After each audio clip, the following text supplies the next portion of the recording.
This episode of Another Great Day is brought to you by Friendship, Boats and Buddies. It's Tuesday, February 28, 2023.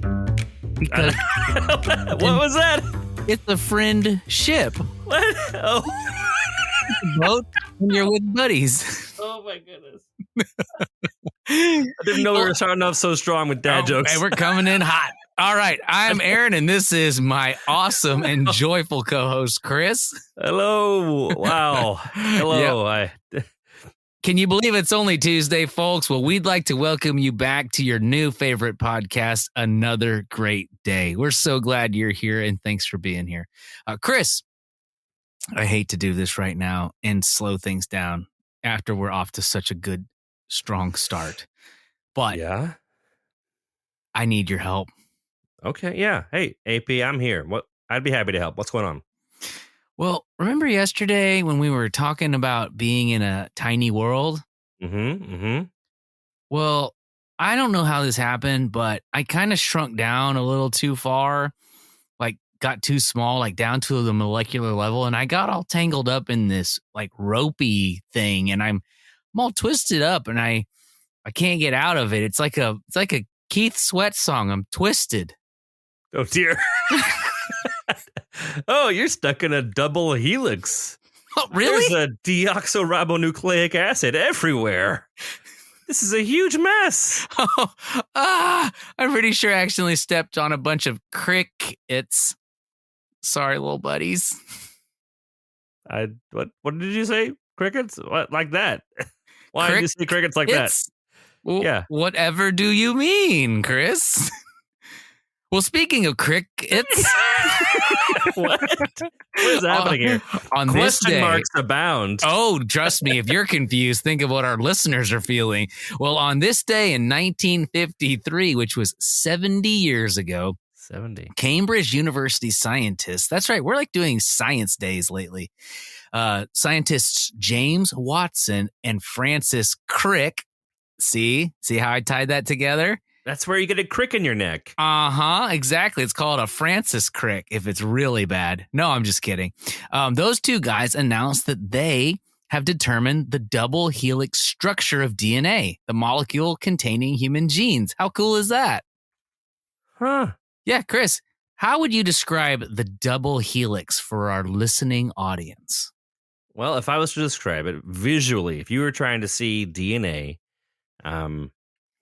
what I've been told and shown through pictures of school land, is you take a ladder, like you climb up with your hands, and you twist the two outsides. Like you take the bottom, stick it in the ground, take the top one, and turn it to where it's spinning. Like the two outsides become like spaghetti. But all the other middle rungs stick straight across. That's what I've been told. I have no idea what that actually looks like. I'm sure a real scientist could give an even more in-depth explanation, but that's what I was told. This next segment is called the Question of the Day. If you're new to this podcast, we're going to ask a question and encourage you to take a minute to answer the question with those around you. We'll give you about 10 seconds to answer, and if you need more time, feel free to pause the show and come right back. All right? Today's question is, would you rather have antennae like an ant or a stinger like a scorpion? We'll be right back to discuss this question. All right, everybody, welcome back from the discussion question. Chris, would you rather have antennae like a cricket or an ant, or would you rather have a stinger like a scorpion or a bumblebee? So an antenna, what I've been told is that ants and bugs use the antenna to help feel. I've kind of heard like this cats also. use whiskers. I think that's why cats and dogs have whiskers. Cats have whiskers because they can sense things when they're crawling in small spaces. Interesting. I'm not sure. So I think that's the thing. I've heard that as well. But a stinger on a scorpion is like a weapon, and I don't like attacking things physically. I like to attack things mentally, internally, in my own brain, and then eventually talk about it with somebody and mull it over. So I would not, unless the stinger could be like really great thinking, I'd rather have antenna where I could just feel or It's a very non-weapon practical activity there. That's what I'm thinking. Well, I like that, and I'm with you. I'm not a fan of most attacks except snack attacks. I do like a good snack attack where you just go raid the pantry and eat some chips. Well, imagine a scorpion having a snack attack. What would he eat? He'd raid his mom and dad's pantry, I'm sure. You know what a scorpion would do? A scorpion would crawl over to like an olive jar, and then with its long tail go pow and get an olive out of it. That's amazing. He could even remove the pimento if he wanted to. That's right. With the greatest of ease. Sorry, I overtook your answer. No, this is great. And this is why we're a team, because, we can't all be hands and we can't all be feet. We can't, every part of the community has to be a different part of the body. I would happily be the stinger guy.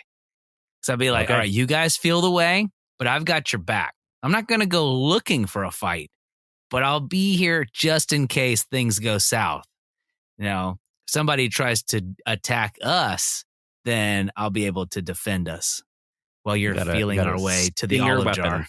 Yeah, exactly. All right. Well, great talk today, Chris. Enough from us. Why don't we send it out to our dad joke correspondent in the field? Take it away, Wes.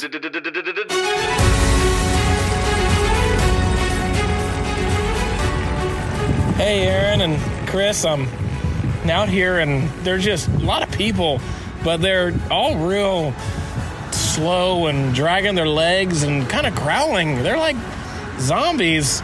They're all just really serious looking. I mean, dead serious. Have a great day. Well, great job as always, Wes, and make sure you stay safe out there. And if anyone's going to take a bite out of anything, it better be crime. All right. Well, welcome back to another great day. I'm Aaron. And that's Chris over there. And we're about to walk you through our word of wisdom for the day. So this is a part of the show where we'll slow down for a minute, go through a proverb or wise saying, and then give you our take. So here we go. Today's word of wisdom comes to us from Proverbs 22, chapter 20, verse 2.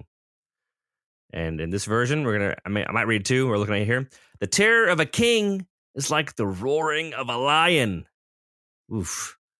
Whoever provokes him to anger forfeits his own life. There's another way to say it is this. The king's fury is like a lion's roar. To rouse his anger is to risk your life. Man. Pretty intense, Chris. This is. What you got? What are you thinking? Well, so I read this and I was tempted, to be honest, I was tempted to skip it because I thought, how will this apply? But then I remembered that all scripture is God-breathed and useful for teaching, correcting, training up in righteousness. So I said, it's here for a reason. Let's dig in a little bit. Let's use the old brain head to think about it. And here's what I came to. There are real-life consequences to our actions. We're all sinners. We've all fallen short of God's glory. That much is clear. Therefore, we have to remember that we can still be punished for the way we treat others. In this proverb, we're being warned that speaking to someone in authority, when speaking to someone in authority, we've got to watch our mouths. That does not mean that we should lie, but there are ways and tones that we can use to save us from the wrath of an angry person, and in this case of this proverb, a king. So, don't risk your life, watch what you say, and watch how you say it. And according to this proverb, you'll be all the better for it. All right, Chris, let's hit up the music and wrap things up. What do you say? Ba-da-ba-ba-doo-dibba-doo-bow. Hey, our mission here is to encourage interaction. No, I'm just kidding. Our mission here is to encourage interaction, creativity, and conversation. So even though today's show... Keep going, sorry. Oh, no. Even though today's show may have come to an end, that doesn't mean your discussions have to come to an end, dear listener. So whatever you do, we hope you make it another great day. And see you here tomorrow.